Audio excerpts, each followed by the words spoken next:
Ne pas se tromper de priorité. Pendant qu'on est en train de parler de l'état d'urgence, qui est un écran de fumée, on ne débat toujours pas sur les ratages hallucinants de l'antiterrorisme français qui est censé nous protéger. On en est à 150 morts en un an. L'antiterrorisme français, ni responsable ni coupable. C'est pas leur faute.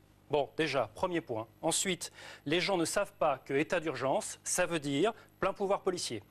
Les perquisitions sans contrôle du juge a anteriori, ça veut dire qu'un policier malhonnête peut planquer des preuves chez vous. Je ne dis pas qu'il va le faire et je ne dis pas que ne serait-ce que la majorité des policiers... état d'urgence, ce n'est pas vrai. À l'heure actuelle, il y a des contrôles du juge ex ante.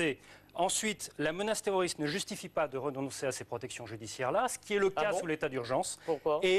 Mais parce que depuis quand avons-nous besoin de renoncer à nos protections judiciaires parce qu'il y a des attentats terroristes? C'est absurde. Attendez, je termine. Il y a 80% des Français qui préfèrent ne pas prendre le risque et ils vont dans le lycée de leurs enfants. Je ne vous ai pas interrompu et pourtant vous fûtes longue. L'état d'urgence, c'est inefficace contre le terrorisme puisqu'il y a 3000 perquisitions qui débouchent sur 4 procédures antiterroristes. En réalité, ça vous donne une idée d'à quel point c'est en fait utilisé comme un instrument de confort pour l'activité policière sur un certain nombre de sujets qui n'ont rien à voir avec la choucroute. Et enfin, je note que des élections régionales ont eu lieu en plein état d'urgence.